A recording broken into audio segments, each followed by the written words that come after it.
Auto driver की बेटी आयशा अंसारी बनी डिप्टी कलेक्टर, माँ बाप के ख्वाबों को किया पूरा। Madhya Pradesh public service commission इम्तिहान 2022 का फाइनल नतीजा आ गया है। एक ऑटो ड्राइवर की बेटी आयशा अंसारी ने न सिर्फ अपने अरकान ख़ानदान बल्कि पूरे रेवा का नाम रोशन किया है। इस इम्तिहान में आयशा अंसारी को डिप्टी कलेक्टर के ओहदे के लिए मुंतखब किया गया है। नताइज के बाद आयशा के घर में खुशी का माहौल है। रिश्तेदारों और मोहल्ले वालों ने भी आयशा को इस शानदार कामयाबी पर पुरखुलूस मुबारकबाद पेश की।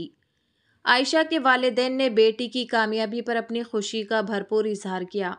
आयशा के वालिद ने इस मौके पर कहा कि वो हमेशा पढ़ाई में मसरूफ़ रहती थी, इसलिए हमने कभी भी इसे पढ़ने से नहीं रोका। हमने हमेशा उसकी हौसला अफजाई की कि वो जितना चाहे पढ़ाई करे। उसने वाकई बहुत मेहनत की है। आयशा के वालिद ने मज़ीद कहा कि मोहल्ले के एक स्कूल में उसकी तालीम का आगाज़ हुआ। मेहनत हमारी नहीं बल्कि उसकी थी। हमने कुछ नहीं किया। उसने हमसे कभी कुछ नहीं मांगा, कभी कोई ज़िद नहीं की। मैं यही कहना चाहूँगा कि अगर कोई बच्चा या बच्ची पढ़ना चाहते हैं तो इन्हें ज़रूर पढ़ने का मौका दें। मेहनत एक दिन ज़रूर रंग लाएगी। दूसरी तरफ आयशा अंसारी ने अपनी कामयाबी का तमाम क्रेडिट अपने वालिदैन को दिया है। उन्होंने कहा कि अगर मेरे वालिदैन का ताउन ना होता तो ये कामयाबी कभी मुमकिन ना होती। मैंने खुद से पढ़ाई की और कामयाब हुई। मेरे वालिद मेरे लिए ना सिर्फ वालिद हैं बल्कि मेरे गुरु और रहनुमा भी है। आयशा अंसारी ने मज़ीद कहा कि छोटे शहरों में लड़कियों को उमूमन चूल्हे तक ही महदूद कर दिया जाता है, लेकिन मेरे वालिदैन ने हमेशा तालीम को बहुत ज़रूरी समझा। उनका ख़याल था कि घर के काम तो कोई भी कर सकता है, लेकिन तालीम से ज़िंदगी बदल जाती है। आज मैं डिप्टी कलेक्टर बनकर अपने वालिदैन के ख्वाब को हकीकत में बदलने में कामयाब हुई हूँ।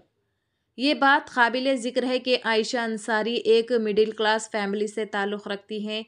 उनके वालिद मुस्लिम अंसारी ऑटो रिक्शा चलाते हैं और उनकी वालिदा रुखसाना अंसारी एक हाउसवाइफ है। आयशा के वालिद की ख्वाहिश थी कि उनकी फ़ैमिली में कोई एडमिनिस्ट्रेटिव ऑफिसर बने। आयशा ने अपने वालिदैन के इस ख्वाब को पूरा किया और कलेक्टर बनकर उनकी दुआओं को सच साबित किया है। आयशा ने अपनी इब्तदाई तालीम रेवा के एक प्राइवेट स्कूल से हासिल की, फिर मॉडल साइंस कॉलेज रेवा से ग्रेजुएशन किया। एक बड़ा मुकाम हासिल किया आपने प्रदेश में 12वीं रैंक आए, क्या कहना चाहेंगे?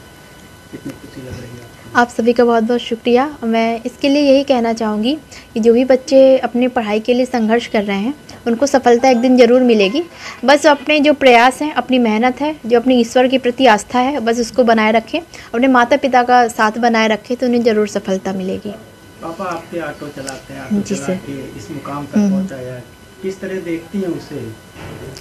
सर वो एक हमेशा इंस्पिरेशन रहा है मेरे लिए, कहीं ना कहीं कि आपकी परिस्थितियाँ कैसे भी हों, आपका बैकग्राउंड कैसा भी हो, भले आपके मम्मी पापा की इतनी शैक्षणिक स्थिति है वो भी इतनी अच्छी क्यों ना हो, लेकिन अगर वो आपको पढ़ाना चाहते हैं और आप खुद भी इतना मेहनत कर रहे हो तो आपका ज़रूर सिलेक्शन होगा। यही सर मैं कहना चाहती हूँ। किस तरह से मेहनत करती थी, कितना पढ़ाई करती थी, कहाँ कोचिंग करी?